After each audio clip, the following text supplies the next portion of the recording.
Hi there, this is going to be a video that talks you through step by step how you can choose your next Quran. Step 1 in choosing your next Quran is to make sure that you are getting an Arabic Quran. Now we know in Islam that Arabic Quran is the only authentic type of Quran. Nothing that is translated can ever be the true recitation that Jibril gave to Muhammad. And for that reason, you should only ever be buying an Arabic Quran. Step 2, make sure that you're buying your next Arabic Quran from a trusted Islamic source. Don't use somewhere like Amazon, don't use eBay, but go directly to Islamic websites to make sure you're getting an authentic Quran. Step 3, make sure you pick the correct Arabic Quran. Now, it's often a misconception in Islam that many people believe that there is only one Quran, and that there was only one recitation given to Muhammad from Jibril. This is incorrect. In Islam, in authentic Sunnah, it is clear that actually there are many different Qurans with many different recitations that have many different words. These are all valid. Even if they say different things, they are still correct and still considered Quran. The name for these is Qira'at. So with that in mind, let's make sure we look at some of these and we can decide for ourselves which one is the right Quran for us. Okay, so here we are at easyquranstore.com. Now remember what I said before about how you can't just buy Qurans from any old place, but rather you should ensure that you're getting it from a trusted Islamic source. Well, we know some trusted publishers, and this website actually happens to be the shopping storefront for one of the big publishers of Arabic Qurans in the UK. So this is a great website to use, and they give some information about that particular publisher, about when they were established, who established the company, and they even give you the company number and the UK registered business. That's amazing. Okay, so let's start off. Okay, let's have a look at these different narrations. So we need to remember that although we may have been taught that there is only one Arabic Quran, there are in fact many different narrations of that one Arabic Quran. And what that means practically is that the revelation was not just given in one way, it was given in many different ways, each of them correct and true, even if the words are different. So let's go through some examples here. So we can see the Welsh reading. Let's go into that one. Now the reading that you probably have is you probably already have, if you perhaps been a Muslim for a while and you've read the standardized 1924 Cairo edition of what is called the Hafs Quran. Now the Hafs Quran is a particular qira'at, a particular reading that is very popular in the Muslim world, and that happens to be read by about 95% of Muslims worldwide. These variations are much less known, not many Muslims know about them, and this is why in the Islamic world there is often a misconception that there is only one Quran, mostly because most Muslims only ever read one Quran, and it happens to be the Hafs Quran. But there's no real difference in terms of authenticity of the verses of the Quran compared to any other narration of the Quran. They're all equally valid in Islam and all equally true. So let's continue. So we're looking at the different Welsh readings. This one I think is just the Quran in the Welsh reading. Let's go into this one. So it costs £11, just about round it up, £12. Hardcover. It's got some good reviews, 181 reviews. So I guess there are quite a few people reading this particular narration then, or at least they own it. We can keep scrolling down, and it tells us here, narration is a Welsh narration. Now, some people might try and say that all this is it's just the pronunciation of the words. It's just the way that you pronounce, and it's just the particular rules for how you pronounce these Arabic words. Well, that's not true. And we know it's not true is because there is a distinction between Qira'at and Tajweed. Now, Tajweed is exactly that, the different rules that we use to pronounce different Arabic words, and that can vary depending on actually different Qira'at, because different Qira'at is often tied to different Tajweed. But the Qira'at itself is not the Tajweed directly. It's a different thing. The Qira'at is a different narration, a different reading, and that different narration or reading has different words. That's key to remember. But let's keep going on. So what can this tell us? Okay, so it says here that this Tajweed Quran is in a Welsh narration. You can see there they've clearly separated them into two distinct things, right? Tajweed is not the same as Qira'at. It just so happens that different Qira'at have different Tajweed. And it tells us exactly how this Tajweed is set up, different rules, that's fine. Cool, so this is one option. Now I happen to know that this particular narration, this particular Qira'at, the Wash reading, is popular in North Africa, particularly in Morocco. So let's go back, back again. So we have this different reading now. I think it might be Kaloun, is how you pronounce this one. So let's have a look. I think this is what we're looking for. So this one has 2 reviews, so not many people have been buying this one. Again, same price, they cost exactly the same. Can you get it in large? You can get it in large if you'd like it. And again, we go to narration, it says Kaloun. So clearly these are being differentiated from the standard Hafs Quran that you read. This Arabic Quran will have different words than your Hafs Quran that you read today. Now, I also want to point out, again, this is from a trusted publisher that ships international Arabic Qurans around the world. And it is shipping from the UK. Cool, so that's 2 different narrations. I mean, 3 if you include Hafs Quran. That's another Qira'at. Let's keep scrolling down. Ooh, where are we? Let's go back again. Okay, so we have another reading here. Now, this one's more expensive. I mean, we know, Islamically speaking, that this can't be better than the Hafs Quran, because all Qira'at is all true, and all goes back to the time of the Prophet, and they have different words. So the Prophet must have gave his recitation in many different words. It's also worth pointing out here, Qira'at and Aruf are not the same thing. There is a concept in Islam called the Aruf, and this is the Arabic term for the different modes, which is what most scholars will say, the different modes of the Quran that Muhammad recited, because according to Sunnah, he did recite the Quran in different modes, particularly 7 modes. Now, a lot of people get confused because they think that since there are, in some circles, 7 Qira'at and there are 7 Aruf, that must mean the Qira'at are the Aruf, but that's not the case. One problem you have is that, well, the Qira'at and the Aruf don't always align up in terms of number. There's always 7 Aruf, but there are many different types of Qira'at, depending on who you ask. Some say there are 7, some say there are 10, and if you want to look into ones that aren't usually accepted, then you can get very high and you get up to about 37. So here's another reading. Again, I don't know why it's more expensive. It might just be because it's bigger, but I don't think having a bigger Quran makes it any more correct. Now, they've obviously made a mistake here, because this says narration is Hafs, when it isn't the Hafs Quran. It doesn't come from the teachings of Hafs and his teacher Asim.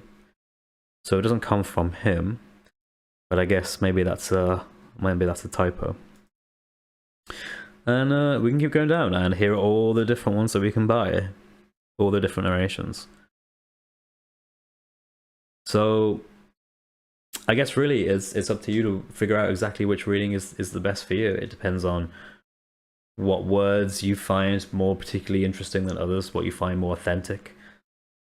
Scholars will have a wide range of opinions on which narration is best to read from. The Hafs Quran wasn't chosen because it's more correct.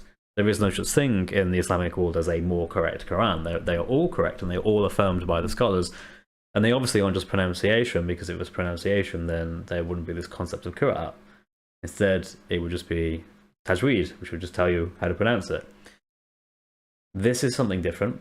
This is something that is going to hopefully get you to question a little bit more about why you didn't know about this.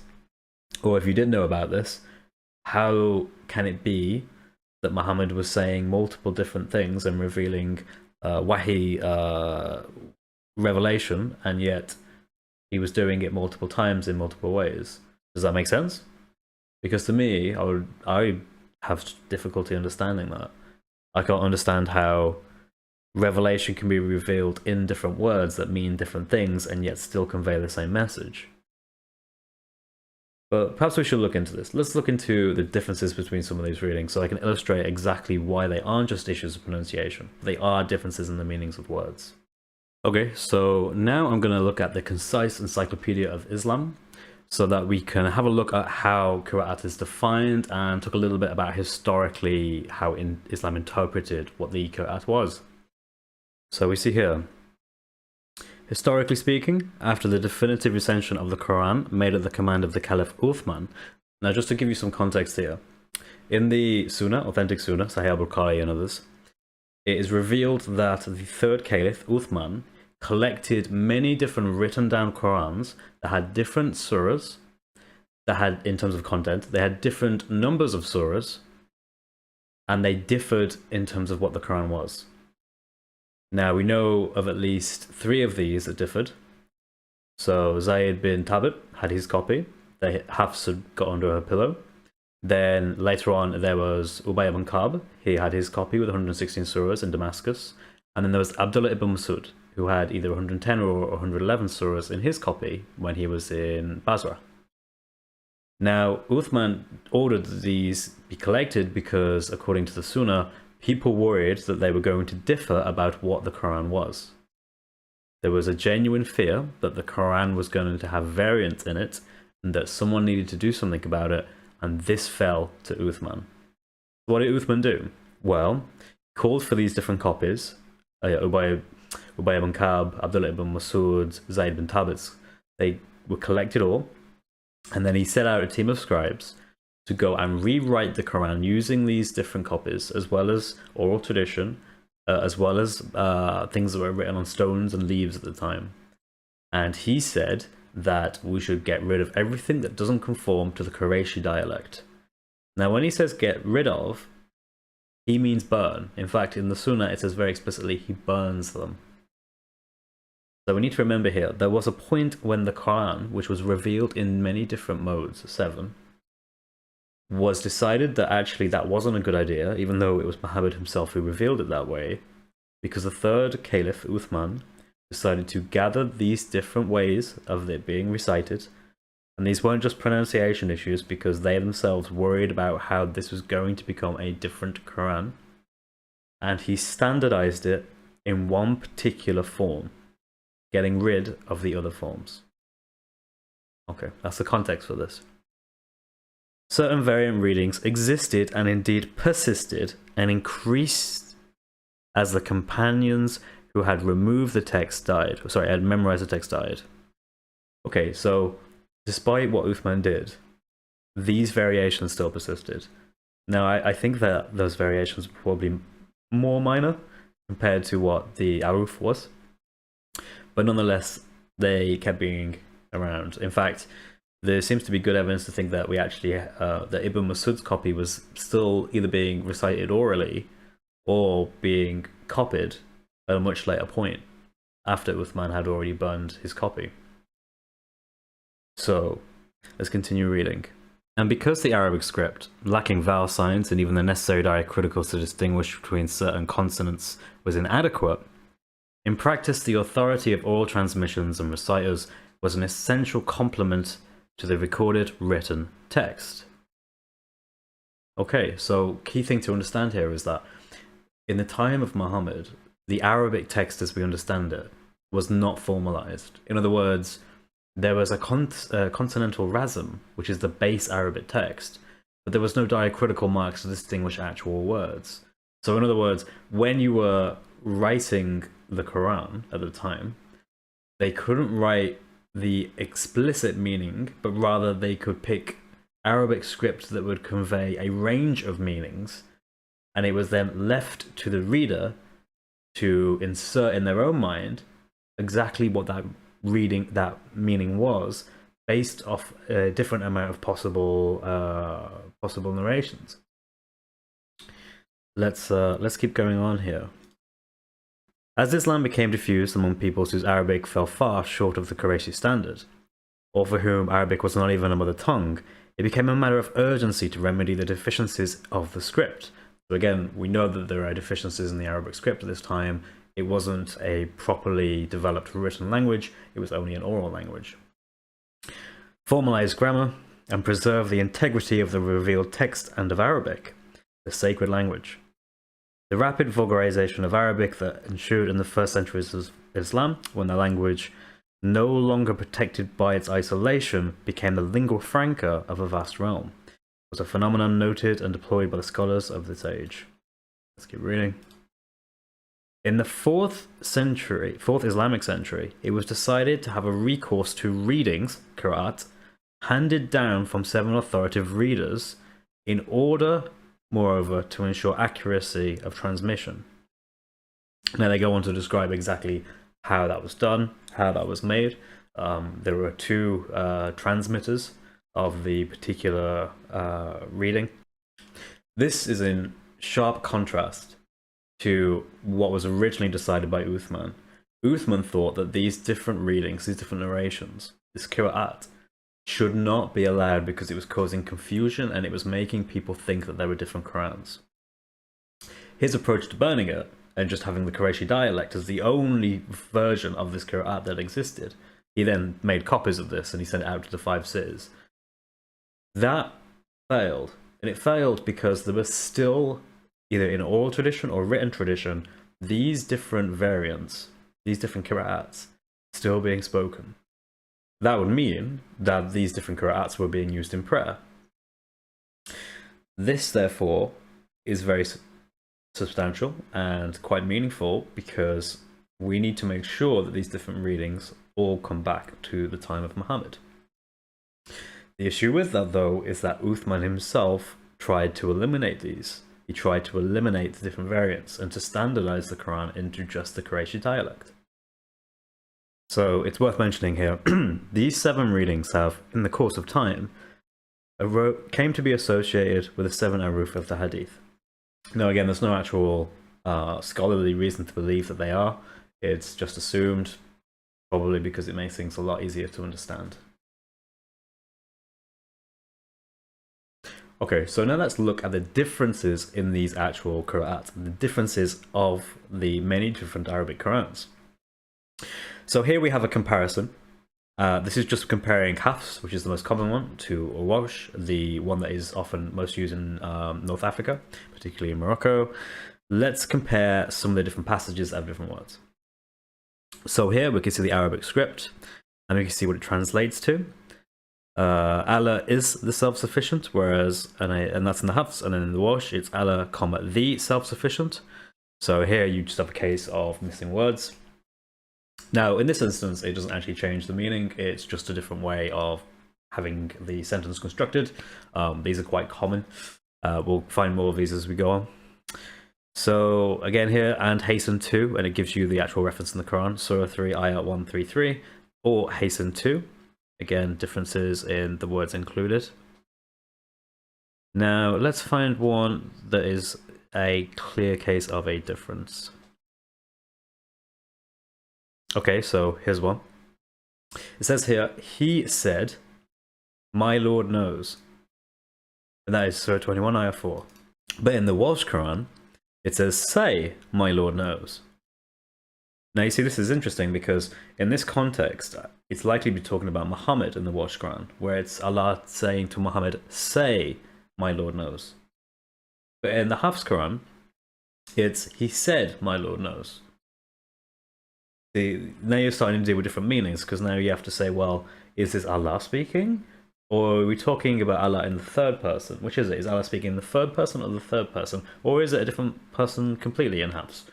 Well, that's a question.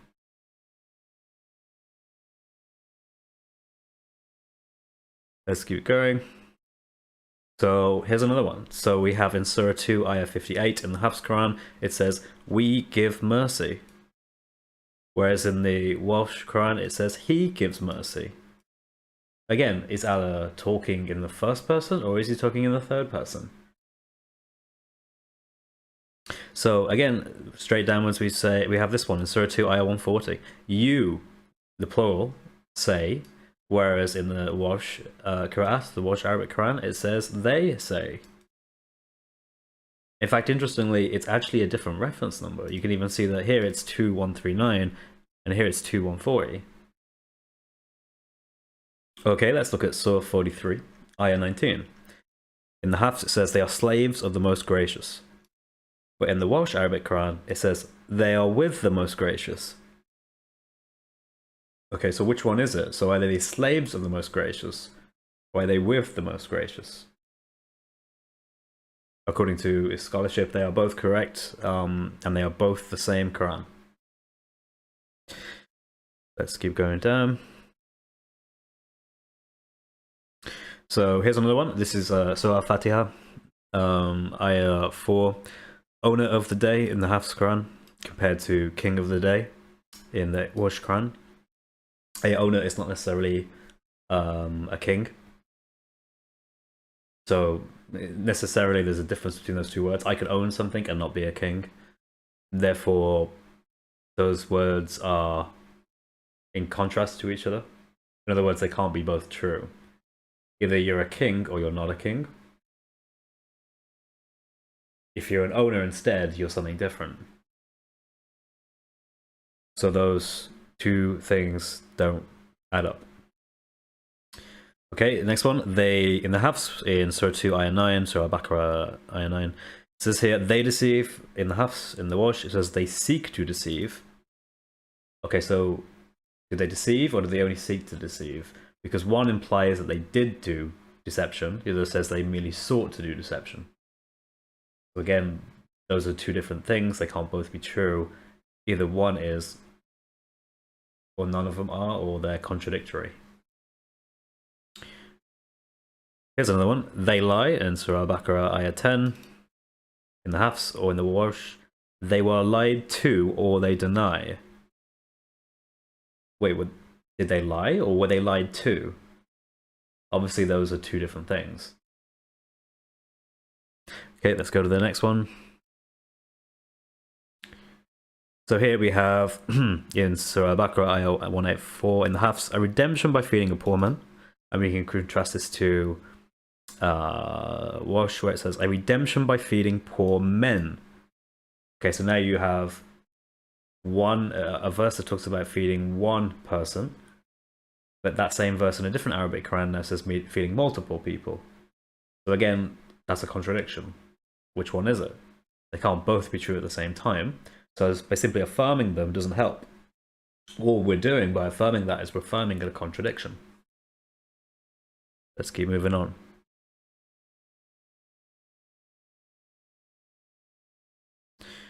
Okay, Surah 28, Ayah 42. In the Hafs, it says 2 works of magic. In the Warsh, it says 2 magicians. Magic is not the same as a magician. Let's keep moving on.